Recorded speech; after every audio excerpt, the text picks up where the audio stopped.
Hello વિદ્યાર્થી મિત્રો, કેમ છો? મજામાં? ઓકે. તો હવે આપણે છેલ્લે ચર્ચા કરતા હતા ચેપ્ટર નંબર 15. બરાબર. કેટલા માર્ક્સમાં પૂછાય છે બાળકો, યાદ છે તમને? બરાબર. ગયા લેક્ચરમાં આપણે કીધું હતું કે કેટલા માર્ક્સમાં પૂછાય છે, કઈ રીતે પૂછાય છે. 4 માર્ક્સની અંદર પૂછાય છે. કેટલા માર્ક્સની અંદર? 4 માર્ક્સમાં. કેવી રીતે પૂછાય છે? એક પ્રશ્ન 3 માર્કનો, એક પ્રશ્ન 1 માર્કનો. બરાબર. તો આ રીતે આપણે તૈયારી કરવાની છે. એટલે આ ચેપ્ટરની અંદરથી જ્યાં હું અંડરલાઇન કરાવું છું ત્યાં આગળ તમારે અંડરલાઇન કરવાની છે. અંડરલાઇન શા માટે કરવાની છે? તો કે આપણે 1 માર્ક્સના પ્રશ્નને તૈયાર કરવા માટે. અને જેટલા મોટા પ્રશ્ન આપણે કરાવીએ છીએ, હું સાથે સાથે કહીશ તમને કે આ પ્રશ્ન તો અમારે 3 માર્ક્સની અંદર પૂછાય છે. બરાબર. તો હવે થોડુંક આપણે ઇકોનોમિક્સ છે, ગભરાવાની જરૂર નથી. અર્થશાસ્ત્ર અઘરું છે નહીં, સહેલું જ છે. લખવામાં લેન્ધી છે. થોડોક તમારે પ્યોર અર્થશાસ્ત્રની ભાષાનો ઉપયોગ કરવો પડે જ્યારે તમે જવાબ લખો ત્યારે. બાકી અઘરું નથી મિત્રો. ગયા લેક્ચરમાં તમે ભીના, તમને ખ્યાલ હશે. બરાબર છે. થોડુંક આપણે રિવિઝન કરી નાખીએ. બરાબર છે કે ભાઈ ગયા લેક્ચરમાં આપણે કેટલા ટોપિક ભણ્યા હતા. તો તમારી સામે અહીંયા ટેક્સ્ટબુકમાં જે ગયા લેક્ચરમાં ભણ્યા હતા એ ઓપન છે. બરાબર છે. પહેલાં આપણે પ્રસ્તાવનામાં આપણે જોયું હતું કે ભાઈ દરેક વ્યક્તિની સવાર અલગ અલગ હોય છે. સવાર મતલબ કે દરેક વ્યક્તિની આર્થિક પરિસ્થિતિ કેવી હોય છે? અલગ અલગ હોય છે. એ અર્થમાં એ કીધું છે. સવાર શબ્દ છે એ આપણને કયા મિનિંગમાં અહીંયા વાપરેલો છે? તો કે દરેક વ્યક્તિની આર્થિક પરિસ્થિતિ અલગ અલગ હોય છે. કોઈક વ્યક્તિ છે એ સુખ સમૃદ્ધિથી ભરપૂર, ભોગવિલાસથી ભરપૂર, સારામાં સારી જીવન જીવતા હોય છે.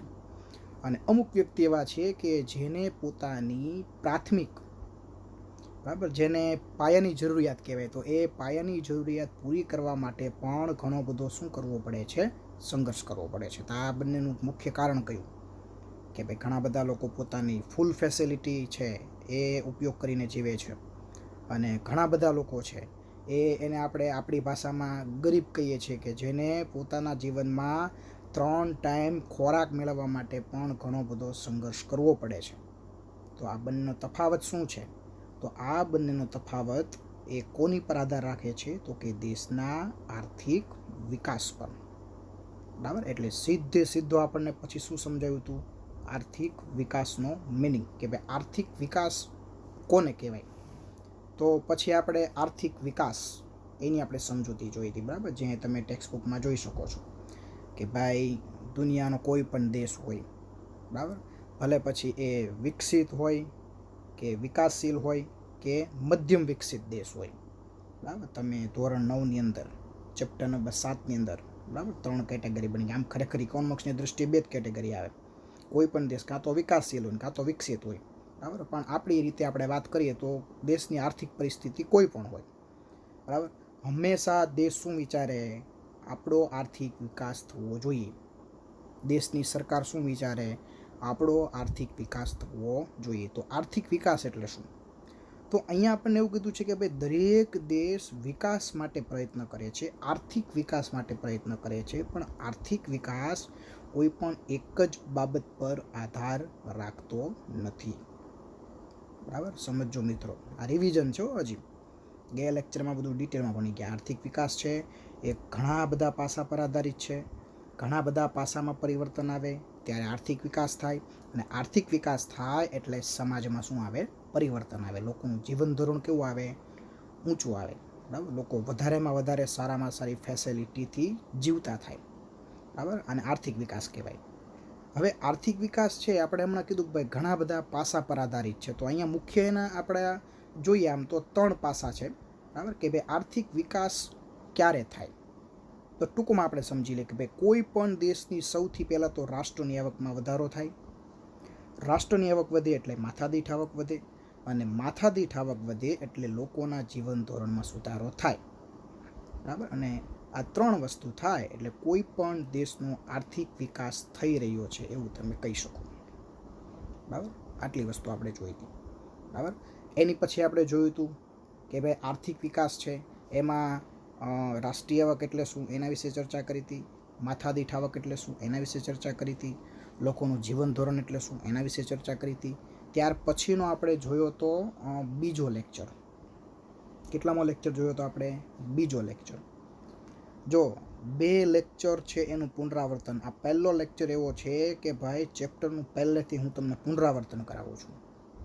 તમારામાં જે હાવ છે ને કે ભાઈ ઇકોનોમિક્સ અઘરું છે, અઘરું નથી. હું તમને રિવિઝન એટલા માટે કરાવું છું કે ભાઈ ઇકોનોમિક્સમાં વારંવાર રિવિઝન કરવાથી સરળતાથી બધું તાજું થાય, એટલે ઓટોમેટિક તમને સરળ લાગે. જ્યારે કોઈ પણ વસ્તુ અઘરી ક્યારે લાગે કે જે તમારા માઇન્ડમાં ન હોય ત્યારે તમને અઘરી લાગે. કોઈ પણ પ્રશ્નનો જવાબ તમારા માઇન્ડમાં ન હોય એટલે તમે શું કહો કે આ પ્રશ્ન બહુ અઘરો હતો, આનો જવાબ મને ન આવડ્યો. પણ એનો જવાબ ફિક્સ તમને આવડતો હોય તો તમે બહાર નીકળીને એવું કહેશો કે આ પ્રશ્ન બહુ અઘરો હતો. તમે શું કહેશો કે સાવ સહેલો હતો, આનો જવાબ તમે બહુ સરળતાથી લખ્યો. શું કામ? તમારા માઇન્ડમાં હતો. એમ ઇકોનોમિક્સમાં વસ્તુને માઇન્ડમાં સ્થિર રાખવા માટે વારંવાર રિવિઝન કરતા રહેવું પડે, બરાબર? બાકી અઘરું કાંઈ નથી મિત્રો. એટલે પહેલો લેક્ચરમાં જે ભણ્યા, ત્યાર પછી બીજા લેક્ચરમાં આપણે ભણ્યા આર્થિક વૃદ્ધિ અને વિકાસ વચ્ચેનો તફાવત. ખૂબ જ અગત્યનો મુદ્દો છે 3 માર્ક્સની અંદર, બરાબર? હવે બીજા લેક્ચરમાં જે ભણ્યાનું રિવિઝન કરીએ, પછી ત્રીજો લેક્ચર સ્ટાર્ટ કરશું. આપણે કાંઈ ઉતાવળ નથી, બરાબર છે? નિરાતે આપણે ઇકોનોમિક્સના ચેપ્ટર આપણે ભણવાના છે. તમને સારામાં સારી રીતે સમજાય એ રીતે આપણે ભણવાના છે. આર્થિક વૃદ્ધિ અને વિકાસ વચ્ચેનો તફાવત છે એ 3 દ્રષ્ટિએ જોયો તો આપણે. કેટલી દ્રષ્ટિએ જોયો તો? 3 દ્રષ્ટિએ. એમાં પણ મુદ્દા પડે છે. પહેલાં વિકાસની પ્રક્રિયાના આધારે શું તફાવત છે એની આપણે વાત કરી હતી. તો કે ભાઈ વિકાસની પ્રક્રિયાના આધારે જોઈએ તો ભાઈ આર્થિક વિકાસ એ ગુણાત્મક પરિવર્તન કહેવાય કે ભાઈ દેશના લોકોની ગુણવત્તામાં પરિવર્તન આવે, જીવન ધોરણમાં પરિવર્તન આવે તો એને આર્થિક વિકાસ કહેવાય. અને આર્થિક વૃદ્ધિ એટલે પરિમાણાત્મક પરિવર્તન છે. પરિમાણ, માપ, બરાબર? કે ભાઈ ગુણવત્તામાં ફેરફાર થયું પણ કેટલા પ્રમાણમાં ફેરફાર થયો એ માપવું હોય, પ્રમાણ માપવું હોય તો એના માટે તમારે કોઈ પણ દેશની શું જાણવી પડે? આર્થિક વૃદ્ધિ. એટલે કોઈ પણ દેશ છે એનું લોકોનું જીવન ધોરણ જાણવા માટે આર્થિક વિકાસ જાણવો પડે. અને કોઈ પણ દેશના લોકોનું જીવન ધોરણ કેટલું સુધર્યું, કેટલા પ્રમાણમાં સુધર્યું એ જાણવા માટે તમારે આર્થિક વૃદ્ધિ જાણવી પડે, બરાબર? પછી કીધું છે કે ભાઈ આર્થિક વિકાસ એ પ્રથમ અવસ્થા છે, આર્થિક વૃદ્ધિ એ એની પછીની અવસ્થા છે. એટલે કે આર્થિક વિકાસ થાય તો જ આર્થિક વૃદ્ધિ થાય, બરાબર? આર્થિક વિકાસ કેવી બાબત છે? પહેલી બાબત એ હોય આર્થિક વિકાસ થાય તો જ આર્થિક વૃદ્ધિ થાય, બરાબર? પછી બીજો પોઈન્ટ કે ભાઈ અર્થતંત્રમાં જે નવા નવા પરિવર્તનો થાય છે એના આધારે શું તફાવત છે.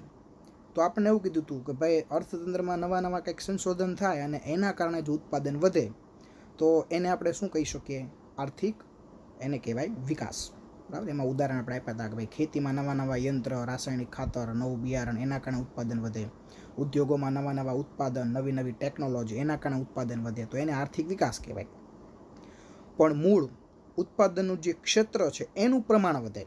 દાખલા તરીકે આપણે એક ઉદાહરણ લીધું હતું કે ભાઈ ખેતી લાયક જમીનના પ્રમાણમાં વધારો થાય અને ખેતીમાં ઉત્પાદન વધે તો એને આર્થિક વૃદ્ધિ કહેવાય.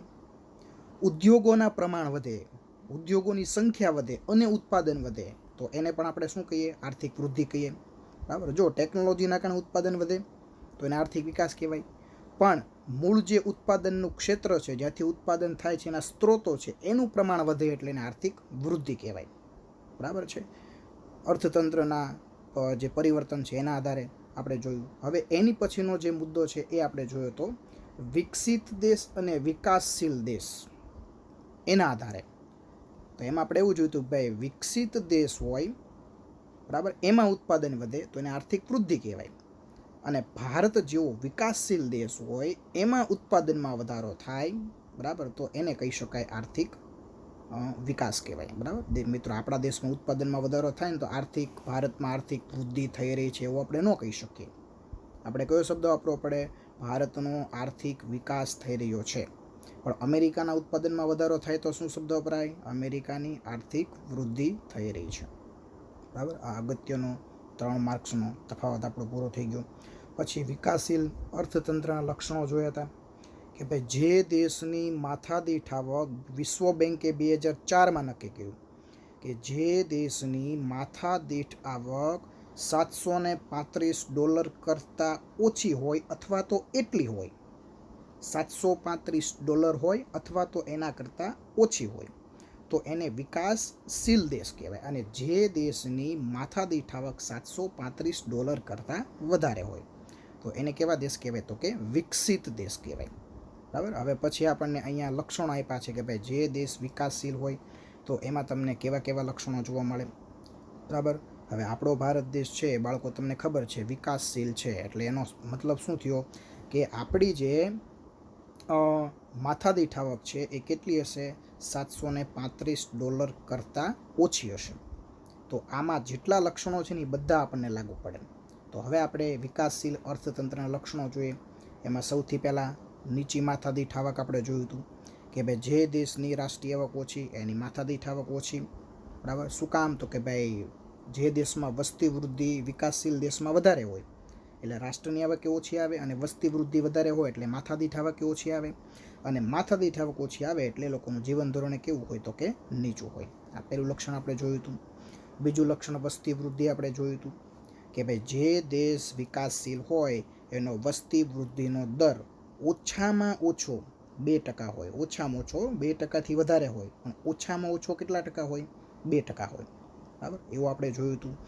પછી જોયું તો આપણે ખેતી પર અવલંબન કે ભાઈ જે દેશ વિકાસશીલ હોય એ મોટાભાગે ખેતી પર, એની આર્થિક પ્રવૃત્તિ મુખ્ય કઈ હોય? ખેતી હોય. એ મોટાભાગે કોના પર આધાર રાખે? ખેતી પર આધાર રાખે. બરાબર. અહીંયા આપણને આંકડા આપેલા છે કે ભાઈ રોજગારીમાં પણ 60% લોકો વિકાસશીલ દેશમાં ખેતી પર આધાર રાખતા હોય. બરાબર. અને રાષ્ટ્રને જે કુલ આવક થતી હોય એ કુલ આવકમાંથી તે 25% આવક હંમેશા ખેતીમાંથી થતી હોય. કેવા દેશમાં? વિકાસશીલ દેશમાં.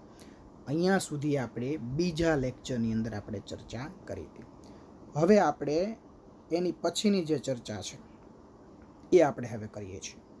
બરાબર. એની પછીની જે ચર્ચા છે વિકાસશીલ અર્થતંત્રનું લક્ષણ નંબર આપણે 4. હવે આપણે ડિટેલમાં જોઈએ. આવકની વહેંચણીમાં અસમાનતા.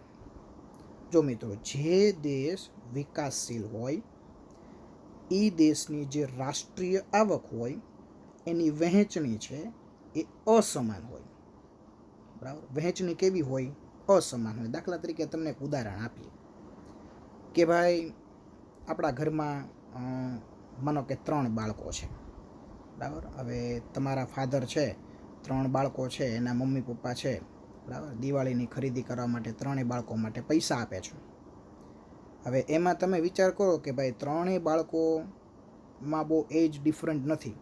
બરાબર. તો 3ની ખરીદી માટે પૈસાની વહેંચણી કરવામાં આવે છે. એક બાળકને માત્ર ₹500 આપવામાં આવે છે, એક બાળકને ₹2000 આપવામાં આવે છે, એક બાળકને ₹5000 આપવામાં આવે છે. તો 3ની ખરીદીની ક્ષમતા એકસરખી હશે નહીં હોય. શું કામ? તો કે વહેંચણી કેવી થઈ? અસમાન થઈ. તો તમે જોજો એ લોકો આપણું જે ઓલું જીવન ધોરણવાળો મુદ્દો યાદ કરો એ આમાં લાગુ પડે. 500 જેની પાસે આવ્યા એની ખરીદી કેવી હશે? ₹500 પ્રમાણે હશે. ₹2000 જેની પાસે આવ્યા એની ખરીદી કેવી હશે? 2000 પ્રમાણે હશે. ₹5000 આવ્યા એની ખરીદી કેવી હશે? 5000 પ્રમાણે હશે. તો વિકાસશીલ દેશની પરિસ્થિતિ આવી છે. બરાબર. રાષ્ટ્રને જેટલી આવક થાય તેમાંથી જેને મળે છે એને જરૂર કરતાં વધારે મળે છે, અને જેને ખરેખર જરૂરિયાત છે એને જેટલી જરૂર છે એટલું પણ મળતું નથી. એટલે જે દેશ મિત્રો વિકાસશીલ હોય ને એની જે રાષ્ટ્રની ટોટલ આવક હોય ને એની વહેંચણી કેવી હોય? અસમાન હોય. બરાબર. એની વહેંચણી સમાન ન હોય. કેવી રીતે? જો આપણે ડિટેલમાં જોઈએ. શું કીધું છે અહીંયા કે ભાઈ વિકાસશીલ રાષ્ટ્રોમાં આવક તથા ઉત્પાદનના સાધનો છે તેમાં અસમાનતા જોવા મળે છે. બરાબર. ઉત્પાદનના સાધનો કોને કહેવાય એ આગળ આવશે. બરાબર. હવે અત્યારે થોડીક ચર્ચા કરી લઈએ, ડીપમાં ચર્ચા નહીં કરીએ, આગળ આખો ટોપિક આવશે. બરાબર. જમીન છે તો ઉત્પાદનનું સાધન કહેવાય. પૈસા છે તેને ઉત્પાદનનું સાધન કહેવાય. બરાબર. શ્રમ છે, મહેનત, શ્રમ, એને ઉત્પાદનનું સાધન કહેવાય. બરાબર. આ ઉત્પાદનના 4 સાધનો છે. એક નિયોજન પણ આવે, પણ એ તમને આજે નહીં સમજાય. બરાબર. એટલે જે દેશ વિકાસશીલ હોય તેની અંદર રાષ્ટ્રમાં જેટલું ઉત્પાદન થતું હોય ને એની વહેંચણી અસમાન હોય. તવંગર લોકોને પુષ્કળ મળે, એના ભાગમાં પુષ્કળ આવે જરૂર કરતાં વધારે, અને જે તળિયાના જે ગરીબ લોકો છે ને એને પોતાની જીવન જરૂરિયાત પૂરી કરવા માટે, પોતાની પ્રાથમિક જરૂરિયાત પૂરી કરવા માટે જેટલી આવક જોઈએ છે એટલી પણ ન મળે. તો એ વહેંચણી કેવી થઈ? અસમાન. કયા દેશની પરિસ્થિતિ આવી હોય? વિકાસશીલ રાષ્ટ્રોની પરિસ્થિતિ આવી હોય.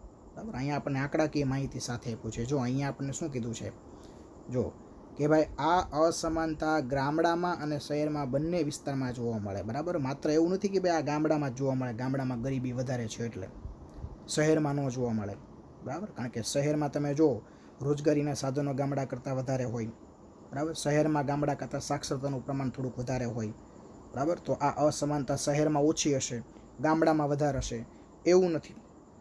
આ જે વહેંચણીમાં અસમાનતા છે એ જે ગામડામાં જોવા મળે છે એ જ અસમાનતા શહેરમાં પણ જોવા મળે છે. ગામડામાં શહેરમાં બંનેમાં અસમાનતા કેવી જોવા મળે છે? વધારે. દાખલા તરીકે જો આંકડાકીય માહિતી કે દેશના જે ટોચના 20% ધનિક લોકો હોય એને રાષ્ટ્રની આવકમાંથી 40% હિસ્સો મળે, અને તળિયાના જે 20% ગરીબ લોકો હોય ને એને રાષ્ટ્રની આવકનો માત્ર ને માત્ર કેટલા ટકા હિસ્સો મળે? 10%. વિચાર કરો મિત્રો તમે, બરાબર. જો ફરીવાર આંકડા જુઓ. ટોચના 20% લોકો, ટોચના 20% લોકો એટલે મિત્રો અમીર લોકો, બરાબર, જેને કોઈ જરૂરિયાત નથી, પૈસાની આમ કહીએ ને આપણી ભાષામાં કંઈ તાણ જ ન હોય એમ.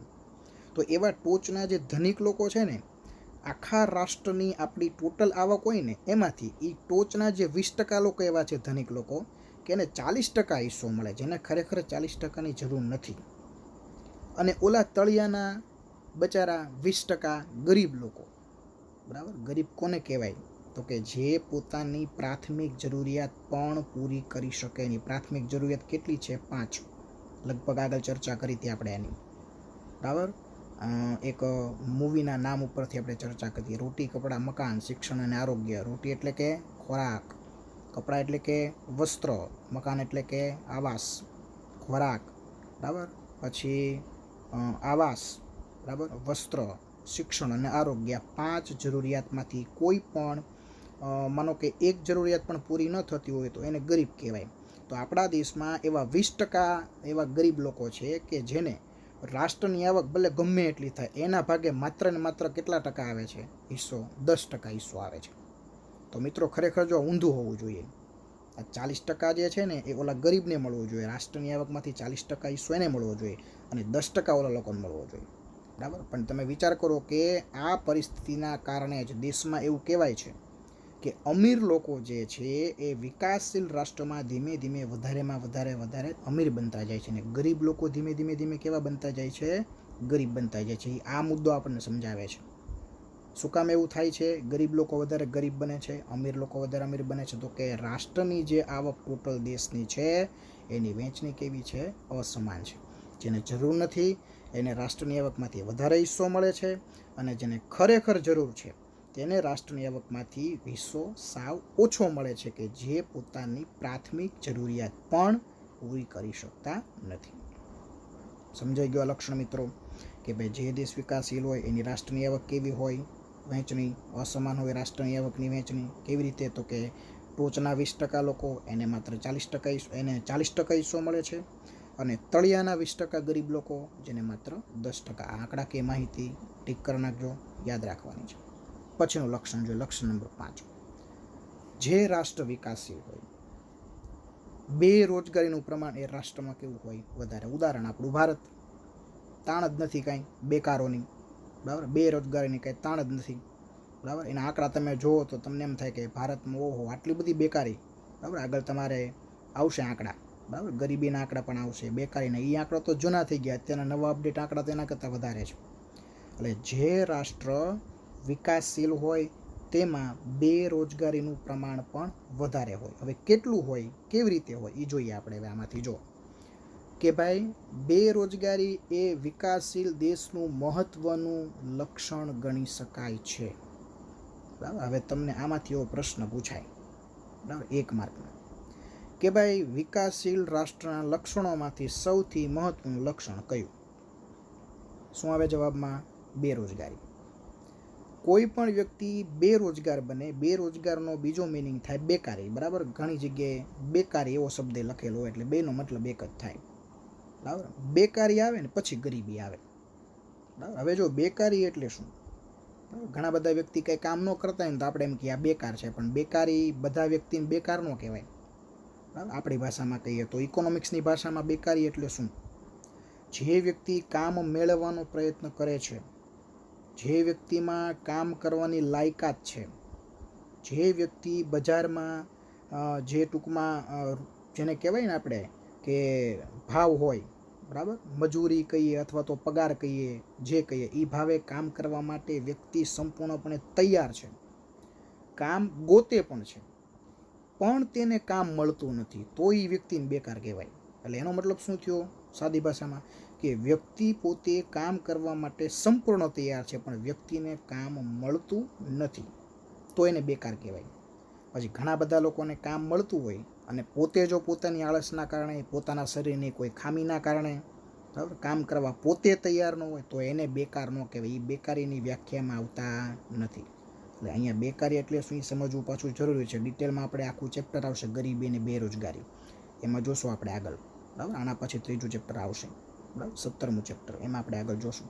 એટલે ટૂંકમાં જે દેશ વિકાસશીલ હોય એનું મહત્વનું લક્ષણ છે કે ભાઈ એ દેશમાં બેરોજગારીનું પ્રમાણ પણ કેવું હોય છે, તો કે વધારે હોય છે. કેટલું હોય છે ટીક કરજો મિત્રો, આંકડાકીય માહિતી. આ દેશોમાં બેરોજગારીનું પ્રમાણ કુલ જે શ્રમિકો હોય ને એના 3% કરતાં વધારે હોય. જો 3% ખાલી નથી કીધું, વાક્ય સમજજો. દેશની અંદર જે કુલ શ્રમિકો હોય ને ટોટલ, બરાબર, જે રોજગારી મેળવતા લોકો ટોટલ, એના 3% કીધું છે, બરાબર છે. એટલે તમને પ્રશ્ન પૂછાય કે ભાઈ વિકાસશીલ અર્થતંત્રમાં બેરોજગારીનું પ્રમાણ કેટલું હોય છે, બરાબર, તો તમારે શું લખવાનું, કુલ શ્રમિકોના 3%, 3% નહીં, દેશના જે કુલ શ્રમિકો હોય એના 3% હોય છે. સમજાઈ ગયું? આગળ હવે જો બેકારીના પાછા પ્રકાર ઘણા બધા આવે, બરાબર, એ પણ આગળના ચેપ્ટરમાં આવશે. ટોટલ 6 પ્રકાર છે, બરાબર. કેટલા પ્રકાર છે ટોટલ? 6 પ્રકાર છે બેકારીના. બહુ નાના નાના, બહુ સરસ મજાના છે, તમને ફટાફટ આમ ઓન ધ સ્પોટ લેક્ચરમાં જ યાદ રહી જાય છે. આગળના ચેપ્ટરમાં આવશે. 17મા ચેપ્ટરમાં આપણે કીધું હતું, 17મું ચેપ્ટર આખું એની ઉપર જ છે, ગરીબી અને બેકારી ઉપર. એટલે એમાં આપણે જોશું. એમાં બેરોજગારીના સ્વરૂપો એવો એક મુદ્દો છે, બરાબર. એ બેરોજગારીના સ્વરૂપો છે ને અંદર એના પ્રકારો આવશે. હવે બેકારીના સ્વરૂપો અલગ અલગ હોય. દાખલા તરીકે મોસમી બેરોજગારી જોવા મળે, છુપી બેરોજગારી જોવા મળે, ઔદ્યોગિક બેરોજગારી જોવા મળે. અને આ બધી બેકારી પાછી કેવી હોય? લાંબા ગાળાની હોય, બરાબર. લાંબા ગાળાની મતલબ કે એક વખત વ્યક્તિ બેરોજગાર બને એટલે ઘણા બધા પ્રયત્ન કરે છતાં પણ લાંબા સમય સુધી તેને, બરાબર, કોઈ રોજગારી મળતી નથી. તો આવી જે આ બેકારી છે એને કેવી બેકારી કહેવાય? તો કે એને લાંબા ગાળાની બેકારી કહેવાય, બરાબર. એટલે બેરોજગારી જે છે એનું પ્રમાણ વિકાસશીલ દેશમાં વધારે હોય છે, બરાબર. કેટલા ટકા હોય છે? તો કે દેશની અંદરના જે કુલ શ્રમિકો છે એના 3% હોય છે. અને બેરોજગારીના સ્વરૂપ અલગ અલગ હોય છે, બરાબર. કયા કયા? તો કે ભાઈ મોસમી બેકારી જોવા મળે છે, છુપી બેકારી. છુપી બેકારીનું બીજું નામ છે પ્રચ્છન્ન બેકારી, બરાબર. એ આગળ 17મા ચેપ્ટરમાં પણ આવશે. ઔદ્યોગિક બેકારી જોવા મળે. આવા ટોટલ 6 પ્રકાર છે. અહીંયા આપણને 3-4 ઉદાહરણ આપ્યા છે. અને આ બેરોજગારી પણ લાંબા ગાળાની હોય. લાંબા ગાળાની એટલે કે એક વખત વ્યક્તિ બેકાર બને પછી તેને લાંબા સમય સુધી કોઈ રોજગારી મળતી નથી, બરાબર. તો અહીંયા આ 5મું લક્ષણ આપણે પૂરું કર્યું. 6થું લક્ષણ, વ્યક્તિ બેકાર બને પછી શું બને? ગરીબ બને, બરાબર. કોઈ પણ વ્યક્તિ ગરીબ ક્યારે બને? જ્યારે પોતાની આવકનું સાધન બંધ થઈ જાય ત્યારે, પોતાની આવક બંધ થઈ જાય ત્યારે, બરાબર. એટલે એની પછી તરત જ જો આપણે લક્ષણ આપ્યું છે ગરીબી, કે ભાઈ જે દેશ વિકાસશીલ હોય ને, બરાબર, એમાં ગરીબીનું પ્રમાણ કેવું હોય? તો કે વધારે હોય. જો પહેલું જ વાક્ય લખેલું છે કે ભાઈ ગરીબી એ વિકાસશીલ રાષ્ટ્રનું અગત્યનું લક્ષણ છે, બરાબર. જેમ ઓલું બેકારી કેમ મહત્વનું હતું એમ આ મહત્વનું જ છે. ઓપ્શનમાં તમને બે ન આપે, કોઈ પણ એક જ આપશે, બરાબર છે. કે ભાઈ વિકાસશીલ અર્થતંત્રનું મહત્વનું લક્ષણ કયું? કાં તો ગરીબી આપેલું હોય, કાં તો બેકારી આપેલું. બે મહત્વના લક્ષણો છે. હવે ગરીબ કોને કહેવાય? તો આપણે હમણાં એની ચર્ચા કરી કે ભાઈ 5 જરૂરિયાત છે જે પ્રાથમિક જરૂરિયાત છે, બરાબર. એ આમાં આવશે હમણાં. જે લોકો પોતાની પ્રાથમિક જરૂરિયાતો જેવી કે અનાજ, કપડાં, રહેઠાણ, શિક્ષણ, આરોગ્ય જે પૂરી કરી શકવા સક્ષમ ન હોય તેવા લોકોને ગરીબ કહેવાય. અને આવા ગરીબ લોકો વિકાસશીલ દેશમાં કેટલા હોય છે? તો કે કુલ વસ્તીના 3 ભાગ જેટલા હોય છે. કેટલા હોય છે? કુલ વસ્તીના 3 ભાગ જેટલા. જો મિત્રો ફરીવાર, જે દેશ વિકાસશીલ હોય તેમાં ગરીબીનું પ્રમાણ કેવું હોય છે? વધારે હોય છે, બરાબર. હવે ગરીબીની વ્યાખ્યા શું છે? રોટી કપડાં મકાન, શિક્ષણ અને આરોગ્ય. બરાબર. રોટી એટલે જો અહીંયા આવી ગયું અનાજ, કપડાં એટલે શુદ્ધ ભાષામાં કપડાં લખેલું છે, બરાબર. મકાન એટલે કાંઈ રહેઠાણ લખેલું છે, એટલે તમારું ઓલું પિક્ચરનું નામ યાદ રાખવાનું, રોટી કપડાં ઓર મકાન. છેલ્લે 2 ઉમેરી દેવાનું, શિક્ષણ અને આરોગ્ય. આ 5 જરૂરિયાતમાંથી કોઈ પણ ખાલી એક જરૂરિયાત જો પૂરી ન થતી હોય ને તો એ વ્યક્તિ ગરીબીમાં આવે. હવે જે દેશ વિકાસશીલ હોય એ રાષ્ટ્રની અંદર ગરીબીનું પ્રમાણ કેટલું હોય તો કે દેશની જે કુલ વસ્તી હોય ને, ટોટલ વસ્તી, એના 3 ભાગના લોકો ગરીબ હોય. એટલે કે ટૂંકમાં 33% આજુબાજુ લોકો ગરીબ હોય. કેટલા ટકાની આજુબાજુ લોકો ગરીબ હોય? 33% આજુબાજુ વસ્તી શું હોય? ગરીબીમાં જીવતી હોય, 3 ભાગની વસ્તી. બરાબર. તમને પ્રશ્ન પૂછાય કે ભાઈ જે દેશ વિકાસશીલ હોય તો વિકાસશીલ દેશમાં ગરીબીનું પ્રમાણ કેટલું હોય? તો 33% તો 33%ની આજુબાજુ અથવા તો 3 ભાગ. પછીનું લક્ષણ જોઈએ. અર્થતંત્ર છે એ દ્વિમુખી હોય. બરાબર. અર્થતંત્રના સ્વરૂપો કેટલા હોય? 2 હોય. દ્વિ એટલે કે 2. જે દેશ વિકાસશીલ હોય ને, બરાબર, એના અર્થતંત્ર છે ને એ 2 પ્રકારના હોય. બરાબર. આ તમને થોડું કામ ઓકવર્ડ લાગે પણ તમને ઉદાહરણ આપો એટલે સમજાય. દાખલા તરીકે ભારત દેશ વિકાસશીલ છે તો આપણા ભારત દેશનું અર્થતંત્ર છે ને એ 2 પ્રકારનું છે. મતલબ એનો શું થાય કે આપણા ભારત દેશને વિકાસ માટે આયોજન 2 પ્રકારના કરવા પડે. શું કામ? તો કે ભારતની અંદર ઘણા બધા વિસ્તારો શહેરી વિસ્તારો છે અને મોટાભાગના વિસ્તારો કેવા છે? ગ્રામ્ય વિસ્તાર છે. તો મિત્રો તમે વિચાર કરો કે આખા દેશને વિકાસ માટેનું આયોજન કરવું હોય તો એક જ સરખું આયોજન બંને જગ્યાએ લાગુ પાડી શકાય? બરાબર કે ભાઈ કોઈ ચોક્કસ આયોજન કર્યું ગામડામાં શહેરમાં, હાલો એ જ આયોજન પ્રમાણે વિકાસ કરીએ, શક્ય બને? ન બને. શું કામ? ગામડામાં શહેરમાં બંનેમાં પરિસ્થિતિ કેવી હોય? અલગ અલગ હોય. ગામડામાં રોજગારીના સાધનો જુઓ તમે, ખેતી છે, મજૂરી છે, બરાબર, પછી પશુપાલન છે, બરાબર, પછી દરિયા કિનારાના ગામડામાં જો તો માછીમારી પકડવાના વ્યવસાયો છે, રોજગારીના સાધનો જુઓ. શહેરમાં તમે રોજગારીના સાધનો જુઓ, બરાબર, તો શહેરમાં તમે જુઓ તો સેવા ક્ષેત્રના બધા વ્યવસાય છે, બરાબર છે. દાખલા તરીકે શહેરમાં ઉદ્યોગો છે, બરાબર.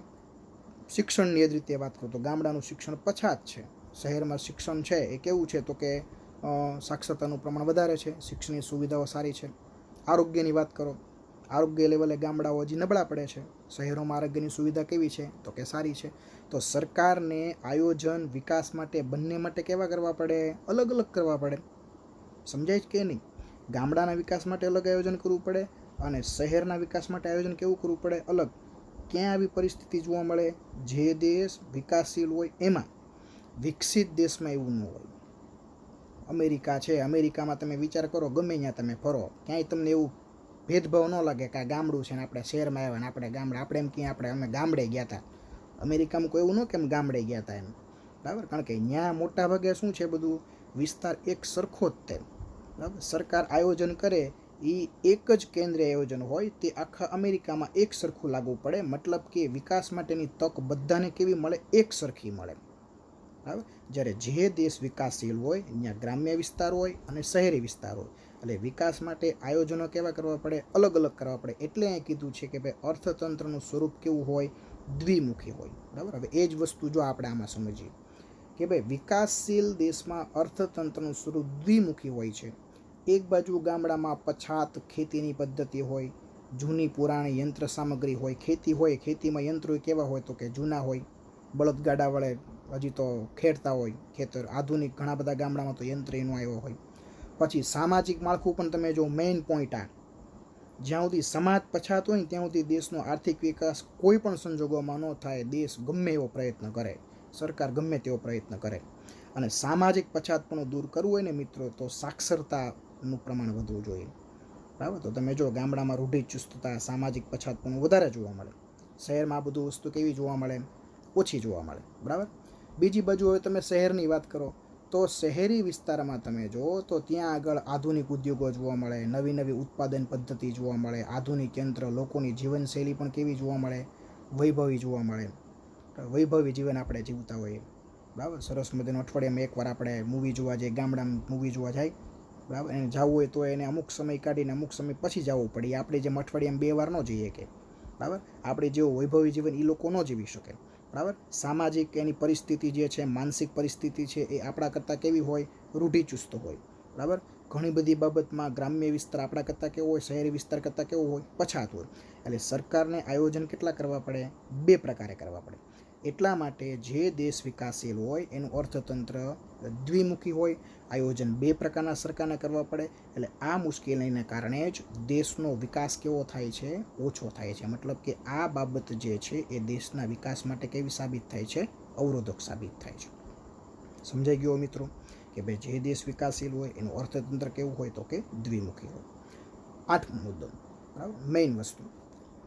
વિકાસશીલ દેશમાં, આ તો સ્વાભાવિક તમને સમજાય જ તે કે ભાઈ જે દેશ વિકાસશીલ હોય ત્યાં બધી પાયાની જે સુવિધા હોય ને, જે મૂળ પાયાની, જે ખરેખર આપણા જીવનમાં જરૂરી છે, એવી સુવિધા પણ પર્યાપ્ત પ્રમાણમાં ન હોય. મતલબ કે સારી માત્રામાં ન હોય.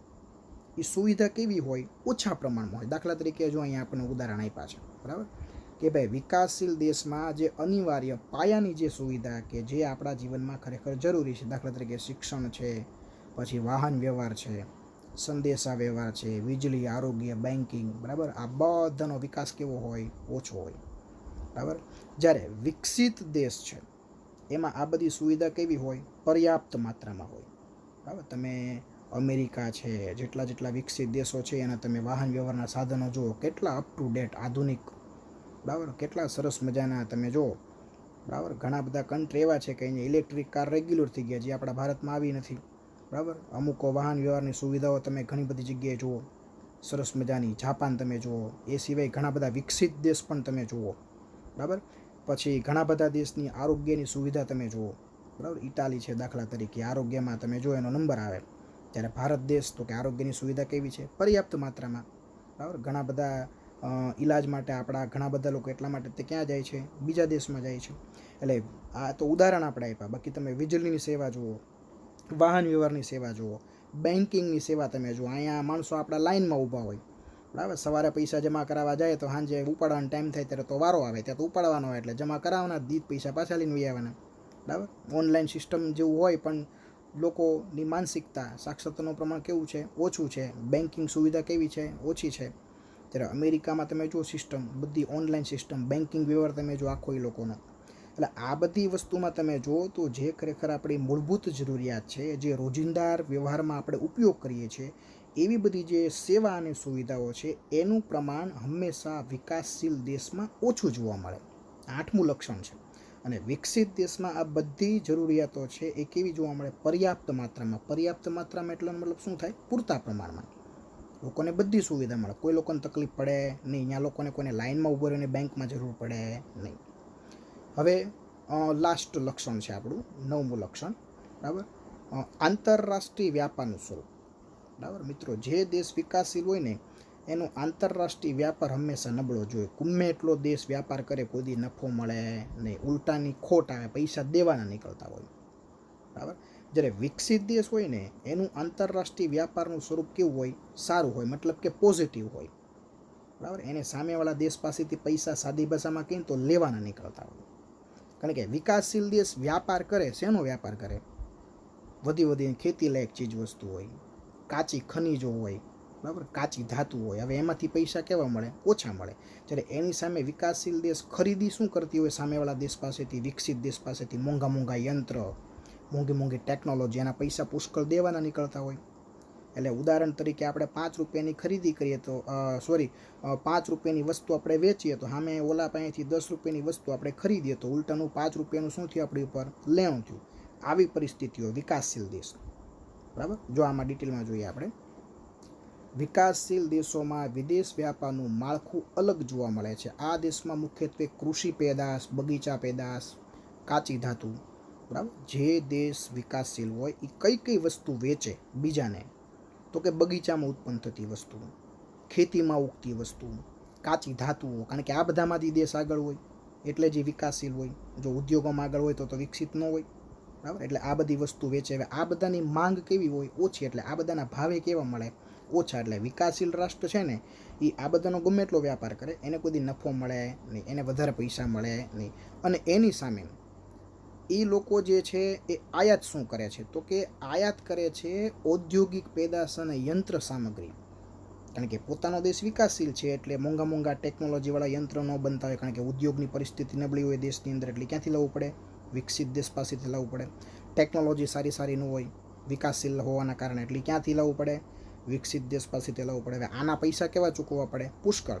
જ્યારે આપણે વેચ્યું હતું હું ખેતી લાયક વસ્તુ, બગીચા મૂકેલી વસ્તુ, એના પૈસા આપણે કેવા લેવાના છે? ઓછા. એટલે આપણા દેશ ઉપર હંમેશા લેણું થાય. એટલે જે દેશ વિકાસશીલ હોય એ ગમે તેટલો વ્યાપાર કરે, વ્યાપાર પોઝિટિવ રહે નહીં. આપણે હમણાં ઉદાહરણ આપ્યું હતું ને કે તમે કોકને 5 રૂપિયાની વસ્તુ વેચો છો પણ એની સામે પાછી 10 રૂપિયાની વસ્તુ ખરીદો છો, તો તમારા ઉપર 5 રૂપિયાનું લેણું થયું સામેવાળા દેશનું, તમને નફો ન મળ્યો, ખોટ તો ગઈ, ઉલટાનું લેણું થયું. બરાબર? તો એની જેમ કે વિકાસશીલ દેશ એવી વસ્તુ વેચે છે કે જેની વિશ્વ લેવલે ડિમાન્ડ ઓછી હોય, વિશ્વ લેવલે ભાવ ઓછો હોય, અને વિકાસશીલ દેશ એવી વસ્તુ બીજા પાસેથી ખરીદે છે કે જેની વિશ્વ લેવલે ડિમાન્ડ વધારે હોય, જેનો ભાવ વધારે હોય. એટલે વ્યાપારમાં હંમેશા નફો નથી મળતો, ઉલટાનું સામેવાળા દેશનું શું થાય છે? લેણું. દેશ ઉપર વિદેશી લેણું વધે છે. બરાબર? એટલે જો અહીંયા લખેલું છે કે ભાઈ આ બધી વસ્તુઓના ભાવ વધુ હોવાથી આયાતો પાછળ ખર્ચ વધે છે.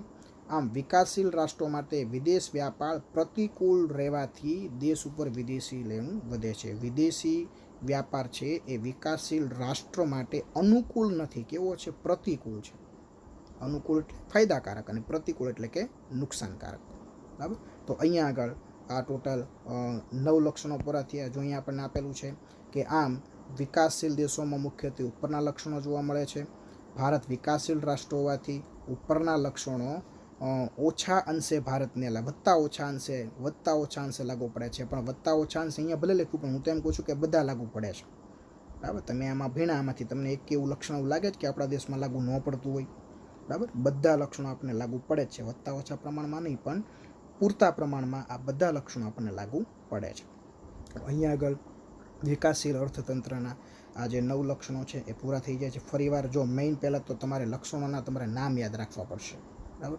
સૌથી પહેલું છે નીચી માથાદીઠ આવક, એની પછી બીજું છે વસ્તી વૃદ્ધિ, એની પછી છે કૃષિ પર અવલંબન, એની પછી આવકની વહેંચણીમાં અસમાનતા, એની પછી 5મું બેકારી. બેકારીની હારે ગરીબી યાદ રાખી લો. બેકારી આવે એટલે ગરીબી આવે જ તે. બરાબર? 6થું ગરીબી. 7મું દ્વિમુખી અર્થતંત્ર. 8મું પાયાની અપર્યાપ્ત સેવા. અને 9મું છે આંતરરાષ્ટ્રીય વ્યાપારનું સ્વરૂપ. બરાબર? તો અહીંયા આ વિકાસશીલ અર્થતંત્રના જે લક્ષણો છે એ 9 લક્ષણો આપણે અહીંયા પૂરા કરીએ છીએ.